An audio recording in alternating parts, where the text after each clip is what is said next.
Welcome है सबको। आज हम लोग बात करेंगे सोर्सेस ऑफ लॉ में कस्टम्स के बारे में, फिर प्रेसिडेंस और लेजिस्लेशन के बारे में।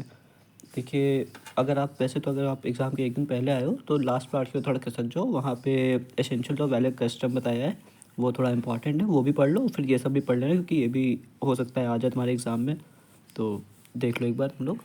फिर अब स्टार्ट करते हैं। कस्टम्स, देखो भाई, कस्टम होता है रीति रिवाज या प्रथा, ठीक है। तो कस्टम्स हमारे पास बहुत समय पहले चल रहे हैं, इसीलिए लिखा हुआ है custom is the first source of law that came from time immortal when there were no parliaments.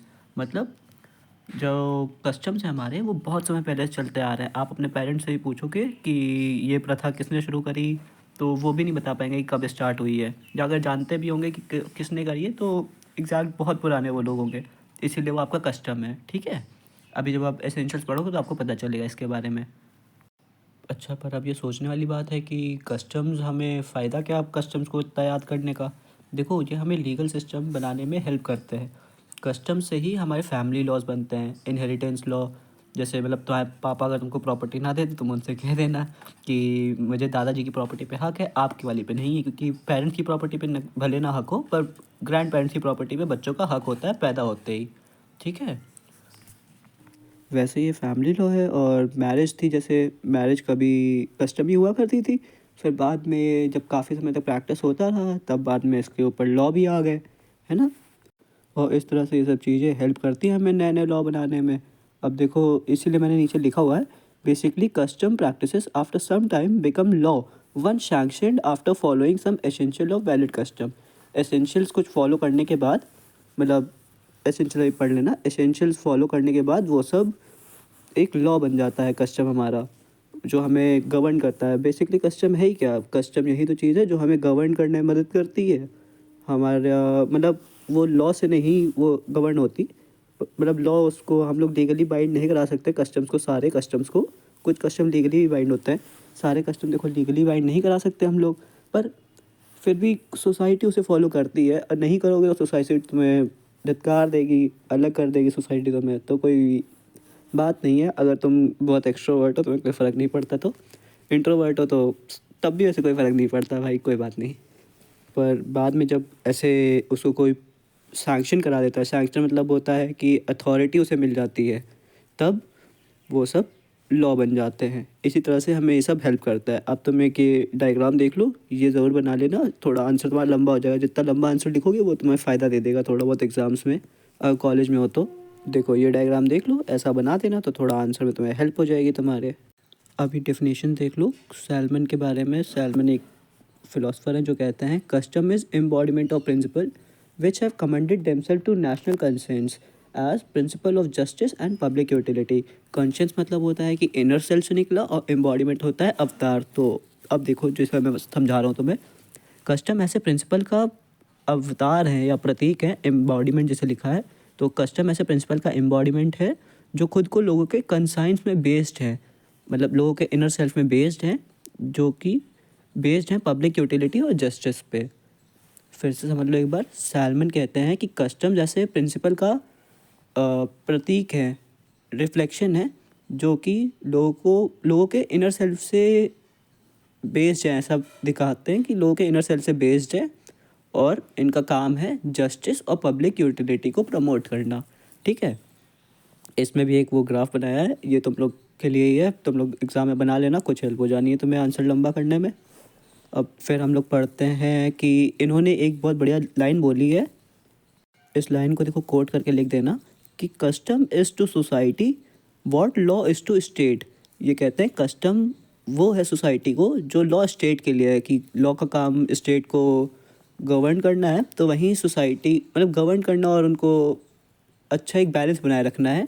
वैसे ही कस्टम का काम भी यही है कि सोसाइटी को गवर्न करें अच्छे से और एक बैलेंस बना दे। अच्छा हाँ, सैलमन एक और चीज़ बोलता है, अब ये मत बोलना कि सैलमन बहुत बोलता है, चुप करा दो इसे। देखो, अब सुन लो सीधे से। सैलमन कहता है कि कस्टम देखो दो टाइप से कैटेगराइज करा जा सकता है, एक होता है जनरल कस्टम और एक होता है लोकल कस्टम। जनरल कस्टम जो किस थ्रू आउट द कंट्री मतलब चलता है, through out the territory follow होता है, ठीक है। और लोकल कस्टम वो जो कि किसी particular part of the territory में चलता है, मतलब कुछ फेस्टिवल्स होते हैं ना जो पूरी टेरिटरी में चलते हैं और कुछ होते हैं कुछ पार्ट में चलते हैं। तुम्हारे यहाँ भी कोई ट्रेडिशन होगा या कस्टम होगा जो सिर्फ तुम्हारे लोग में ही होता होगा, या कुछ ऐसा हो जैसे दिवाली वाली है, ये फेस्टिवल्स हो गया। पर कभी हाँ दिवाली मान लो कि इसे पूरी कंट्री में सेलिब्रेट होती है, ठीक है। और कोई ऐसा फेस्टिवल हुआ जो सिर्फ तुम्हारे यहाँ सेलिब्रेट होता हो, उसको हम लोग जनरल कहेंगे, वो लोकल कहेंगे। जो सिर्फ तुम्हारे यहाँ हो रहा है वो लोकल कस्टम है, जो पूरी कंट्री में हो रहा है या पूरी टेरिटरी में हो रहा है वो जनरल कस्टम हो गया। इसके लिए देखो मैंने नीचे डायग्राम बना दिया है, ये भी तुम बना देना, फ़ायदा रहेगा तुम्हें, क्योंकि तुम्हें तो आंसर ही बड़ा करना है केवल, ठीक है। इसके बाद अच्छा हम लोग अभी एक नए फिलोसफर की बात करते हैं। नए क्या, वैसे बहुत पुराने हैं और सबसे इम्पोर्टेंट यही है, जिनका नाम है जॉन ऑस्टिन। और इनका वैसे भी बहुत अलग ही चलता था। अब देखो ये क्या कहते हैं कि custom is a rule of conduct which are governed, observed, spontaneous and not in pursuant settled by political superior. अच्छा, इसमें परसुएंस का मतलब होता है अनुसार। और मैंने जैसा कहा कि ऑस्टिन अलग ही प्रकार का बंदा है, तो भाई ये किसी कस्टम को तब तक लॉ नहीं मानता जब तक कि उसे पॉलिटिकल सुपीरियर यानी एक सोवरेन उसको सैंक्शन नहीं करा देता। इनका वो वर्ड है ना कि law is command of sovereign backed by sanction. तो जब तक एक पॉलिटिकल सुपीरियर इसे सैंक्शन नहीं करा देता तब तक ये सिर्फ कस्टम ही है। इनके हिसाब से कस्टम सिर्फ कस्टम है, वो लॉ नहीं हो सकते जब तक उसे पॉलिटिकल सुपीरियर कुछ नहीं कहेगा। इनके हिसाब से जो सिर्फ सॉवरेन बोलेगा सिर्फ वही कस्टम्स हैं, सॉरी सिर्फ वही लॉ है। पॉलिटिकल सुपीरियर जो भी बोलता है सिर्फ वो लॉ है, कोई और चीज़ लॉ नहीं है, ठीक है। इनके हिसाब से कस्टम सिर्फ वो चीज़ है जो लोगों को गवर्न करती है, ऑब्जर्व करती है, पर बिना पॉलिटिकल सुपीरियर के वो सिर्फ कस्टम ही है, वो कोई लॉ नहीं हो सकता। For Austin custom are not law until pursued by a political superior और बाय सोवरेन। अच्छा, स्पॉन्टेनियस का मतलब देखो तुम्हें बताना भूल गया। स्पॉन्टेनियस का मतलब होता है कोई चीज़ जो नेचुरली अकर होती है। तो एक बार फिर से डेफिनेशन में बता दो तुम्हें। Custom is a rule of conduct, मतलब ऐसे रूल्स और रेगुलेशन हैं जो कि लोगों को गवर्न करते हैं, ऑब्जर्व करते हैं और लोगों के इनर सेल से निकलते हैं। स्पॉन्टेनियस मतलब जो चीज़ नेचुरली अकर होती है ना, तो इनर सेल से निकलते हैं पर पॉलिटिकल सुपीरियर के अनुसार नहीं है। तो इसीलिए इसको ये ऑस्टिन भैया इसको कहते हैं कि ये कस्टम है पर लॉ नहीं है जब तक इसको पॉलिटिकल सुपीरियर अलाउ ना कर दे, ठीक है। तो अब हम लोग पढ़ते हैं किटन के बारे में। और इनके नाम में मैं थोड़ा सा कंफ्यूज हूँ, तो मुझे पता नहीं, हो सकता है थोड़ा सा कुछ डिफरेंस हो नाम में, पर फिर भी इनकी डेफिनेशन पढ़ लो और लिख देना, कोई दिक्कत नहीं है। लिखा है customary law may be defined as those rules of human action established by usage and regarded as legally binding by those whom the law are applicable, which are adopted by the court and applied as a source of law, because they are generally followed by political society as a whole or by some part of it। अच्छा सुनो, तुम लोग पहले ये चाहे रट्टा मार लेना चाहे कुछ करना, पर ये सब एग्ज़ाम में ज़रूर लिखना, क्योंकि तुम लोग को आंसर थोड़े बड़े लिखने ही पड़ेंगे। मेरा खुद का एक्सपीरियंस है, थोड़ा बड़ा आंसर लिखोगे तो फ़ायदा रहेगा। अब चाहे ये तुम रट लो, वरना मैं तुम्हें एक्सप्लेन भी कर रहा हूँ, तुम लोग लिख दो इसे। देखो कस्टम्स ऐसे, इनके हिसाब से कस्टम ऐसे रूल्स हैं जो कि इस्टेब्लिश हुए हैं यूसेज की वजह से। यूसेज मतलब कि लोग उसे फॉलो करते थे, जो कि बाद में लीगली बाइंडिंग लोगों को फील होने लगे, मतलब जिन लोगों पे अप्लाई होता था, है ना। तो फिर बाद में इन्हें कोर्ट भी कुछ एरियाज़ में एक्सेप्ट करने लगी, तो इसी तरह से सोर्सेज में चले गए उनके। और क्योंकि ये बहुत मतलब एक सोसाइटी, एक जैसे किसी स्टेट में चले जाओ तो उस स्टेट में कोई अलग तरीका कस्टम का फॉलो होता हो, तो तुम्हें कभी कभार वो कस्टम्स मानने ज़रूरी पड़ जाते हैं, वो मतलब लीगली बाइंडिंग लगते हैं, इसलिए वो मतलब गवर्नमेंट भी उन्हें वो कर देती है, गवर्नमेंट के मतलब कोर्ट्स वहाँ पे उन्हें फॉलो कर ही लेती है। जैसे तुम किसी बहुत सिद्ध मंदिर में गए और तुमने वहाँ पे कोई तोड़फोड़ करनी शुरू कर दी, तो तुम्हें पकड़ लिया जाएगा, फंस जाओगे, जेल हो जानी है, या जो भी पेनल्टी तुम पे पड़ती हो वो तुम पे पड़ेगी, क्योंकि वहाँ पे लोगों का वो भाई मतलब बिलीफ है, तुम उसको क्यों ख़राब कर रहे हो। और लोग अब तो वो लीगली भी वैसे बाइंडिंग हो गया है सब, तो तुम ये सब नहीं कर सकते हो, है ना। तो अच्छा, इसके अलावा आप पढ़ लो एक चीज़ और है, इसके बाद हम लोग एसेंशियल्स पे चढ़ेंगे। देखो वो है कि customs are of two type, one which are binding and which are not binding. पहले तो नॉन बाइंडिंग वाला देख लो, जो कि सैंक्शन नहीं होते लॉ से, पर फिर भी हम लोग उन्हें फॉलो करते हैं। दूसरा ऐसा होता है जो कि लॉ से ही बाइंडिंग है, बाइंडिंग कस्टम्स ऐसे होते हैं जो लॉ से सैंक्शनड हो चुके हैं और उन्हें फॉलो करना बहुत ज़रूरी है, जैसे कि एंसेस्टोरियल प्रॉपर्टी वाला जो मैंने बताया कि तुम्हारे ग्रैंड पेरेंट्स की प्रॉपर्टी पे तुम्हारा भी हक है। अगर तुम्हारे पापा तुम्हें निकाल ऐसा कहें कि तुम्हें ग्रैंड पेरेंट की प्रॉपर्टी नहीं देंगे तो ये नहीं कर सकते, उन्हें देना ही पड़ेगा। अब इस बात को लेकर लड़ने मत लगना मेरे पापा से फिर भी। अब अच्छा बाइंडिंग जो वाले जो होते हैं, नॉन बाइंडिंग का तो ख़त्म हो गया वो, मतलब एक बार मतलब उनको सिर्फ हम लोग फॉलो करते हैं सोसाइटी की वजह से, वरना उनको ना भी फॉलो करो तो कोई बड़ी बात नहीं है। जैसे कि तुम किसी की शादी में रो रहे हो या कोई रोने वाला गाना हो जाए तो तुम्हें सोसाइटी मारेगी, बाकी तुम्हें कोई लीगली अंदर करवा दे ऐसा नहीं होगा जब तक तुम उस लड़की के या किसी कुछ गलत ना निकलो, ठीक है। और बाइंडिंग वाले पे आते हैं तो बाइंडिंग वाला लॉ से सैंक्शनड हो चुका है और उसको फॉलो करना ज़रूरी है। अब बाइंडिंग वाले भी दो तरह के होते हैं, एक है लीगल और एक है कन्वेंशनल। लीगल कस्टम जैसे उसका नाम से पता चल रहा है, ये सब बाइंड हो चुके हैं लॉ से, मतलब लॉ से सैंक्शन हो चुके हैं। इसमें का एग्जांपल अगर लिया जाए तो मैरिज हो गया कि मैरिज होगी और कैसे अडॉप्शन होगा, कैसे मेंटेनेंस होगा। देखो इसीलिए तो वो बना ना कि Hindu marriage act, Hindu adoption and maintenance and adoption act, ये सब। अच्छा, ये सब पहले कस्टम्स ही थे, फिर बाद में ये सब लीगली लीगलाइज हो गए, जिसकी वजह जिसको अगर तुम अब फॉलो नहीं करोगे तो तुम पनिश हो गए या तो फाइन लगेगी, ऐसा ही होता है। ऑस्टिन के लिए भी ये सब लॉ हैं जो लीगल कस्टम है कि वो सैंक्शन हो चुके हैं लॉ से अब तो ये सब उनके लिए भी लॉ हैं। पर जो कन्वेंशनल कस्टम है, जिसको those custom which are not recognise by law but recognise by society. जैसे इसका एग्जांपल अगर ले लो कि हवाई में कुछ एक वो होता है जैसे तुम्हें वेलकम करा जाता है, वो लोगों को लीगलाइज लगता है पर वो है नहीं। अगर कोई नहीं भी तुम्हारा स्वागत करता उस तरह से तो तुम उन पे केस नहीं कर सकते हो, फिर भी बहुत अपमान लगता है तो लोग वहाँ पे करते हैं। इसका मतलब ये नहीं है कि मैं कभी भी हवाई गया हूँ, देखो हवाई नहीं गया हूँ फिर भी तुम्हें बता रहा हूँ, रिसर्च करके बताया था। अच्छा, अब हम लोग पढ़ते हैं essentials of a valid custom पे, जो कि सबसे इम्पॉर्टेंट है। आ गया essentials of a valid custom. तो मतलब किसी कस्टम को लीगली आइडेंटिफाइड होने के लिए ये कुछ स्टेप्स हैं जो फॉलो करने ज़रूरी हैं, ठीक है, जिसे रेक्विजिट्स कहते हैं। तो अब लिखा है कि कस्टम मस्ट बी रीजनेबल।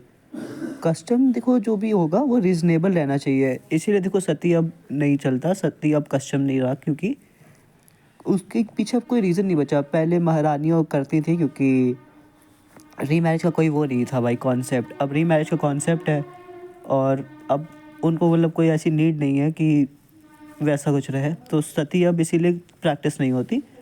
और पहले वैसे ही वो इमोरल था और थोड़ा उनके जस्टिस से आजकल के अलाइन भी नहीं होता, ठीक है।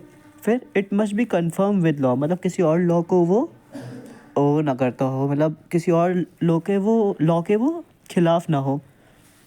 इसका एग्जाम्पल है चाइल्ड मैरिज। चाइल्ड मैरिज में देखो कुछ गलत नहीं था, मतलब अब ये मत बताना कि राजस्थानी कन्फर्म तो देखो चाइल्ड मैरिज में बच्चों पे मतलब अननेसेसरी छोटे पर ही प्रेशर पड़ जाता था, तो इसीलिए उसको बंद कर दिया, जो कि चाइल्ड के ऊपर अब वो हुआ ना कि चाइल्ड टॉर्चर हुआ, इसलिए इसको भी बंद कर दिया गया है।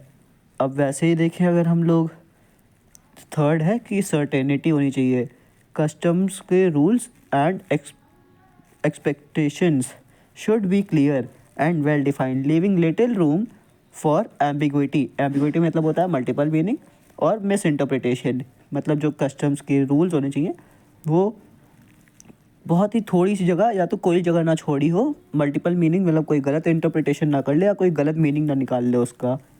अब कंसिस्टेंसी, कोई भी कस्टम को बहुत लंबे समय तक चलते रहना चाहिए और हमेशा मतलब चलते रहना चाहिए। ये नहीं कि 100 साल चला फिर 10-20 साल बंद हो गया, फिर 100 साल चला फिर 50 साल बंद हो गया, ऐसे तो फिर अगर होगा तो वो कस्टम नहीं रहेगा कभी। एंटीक होना चाहिए यानी कि बहुत पुराना होना चाहिए। Must be followed from a very long time. मैंने स्टार्टिंग में कहा था कि मतलब आप अपने पेरेंट्स से पूछोगे तो उन्हें भी याद नहीं होगा कि, या कभी होगा पता भी होगा कैसे हुआ पर ये नहीं याद होगा किसने स्टार्ट करा। Must be peaceful. अब तुम किसी को मारने का अगर वो करते हो कि भाई मेरे यहाँ तो रिवाज है कि 18 आपके हो गए और आप किसी का मर्डर करना पड़ेगा, तो एक कस्टम है मेरे यहाँ का, रिवाज है मेरे यहाँ का, तो भाई वो रिवाज नहीं हो सकता है ना। देखो भाई मतलब पीसफुल होना चाहिए। जैसे पंडितों में जनेब का सिस्टम होता है, बेस्ट एग्जांपल है। अभी मैं तुम्हें वो आखिरी में बताऊंगा, इन सब से देखो वो सब रिलेट करेगा, इसलिए वो कस्टम आज तक चलता आ रहा है। फिर कॉन्टीन्यूटी होनी चाहिए, means should be uninterrupted and should not be stopped following. फिर not against public policy, this is one of the other reason sati and dowry are not considered custom any more. देखो, पब्लिक पॉलिसी के खिलाफ है किसी को जला देना। उसके देखो, किसी को जला देना और किसी से दहेज लेना, जैसे तुम लोग गिफ्ट करते हो, वो सब अब भाई इमोरल है। तुम किसी को जला दे रहे हो जिंदा, ये गलत बात है, इसीलिए अब इस सब को प्रैक्टिस नहीं करा जाता। और अब आखिरी है जनरल और universal, must be followed by society as a whole and must be identified by them. जैसे मैंने वो अभी बताया ना, जनेव जो होता है पंडितों में, वो सारे पंडित करते हैं, सिर्फ हम लोग ही नहीं, मतलब सिर्फ एक ही पंडित नहीं, पूरे पंडित जितने भी पंडित हैं वो सारे पंडित करते हैं, चाहे वो साउथ में हो चाहे कहीं भी हो, सारे पंडितों में वो है, तो सब लोग वो करते हैं। अब जैसे मैंने कहा था कि तुम्हें जनेव का एग्जांपल लेके बताता हूँ। देखो, कस्टम मस्ट बी रीजनेबल, मतलब कोई वजह होगी उससे, मतलब वो लोग कुछ गलत नहीं करते हैं, तो ये उसके लिए रीज़नेबल हो गया। Should not be with any, should be confirm with law, मतलब किसी लॉ के खिलाफ नहीं होना चाहिए। तो कुछ तुम जनेव धारण करो, कोई लॉ से खिलाफ नहीं है। सर्टेनिटी होनी चाहिए, कोई गलत मीनिंग ना निकाले कि जनेव पहन के कुछ गलत नहीं करोगे, बस इसके अलावा कुछ है ही नहीं उसमें, तो वो भी ठीक है, सर्टेनिटी भी होगी। कंसिस्टेंसी यानी बहुत सालों से लोग करते आ रहे हों, लगातार करते आ रहे हों। एंटीक यानी बहुत सालों से करते आ रहे हों, ठीक है। और पीसफुल है, देखो जनेऊ पहन के कोई मर्डर नहीं करने जा रहा, ठीक है।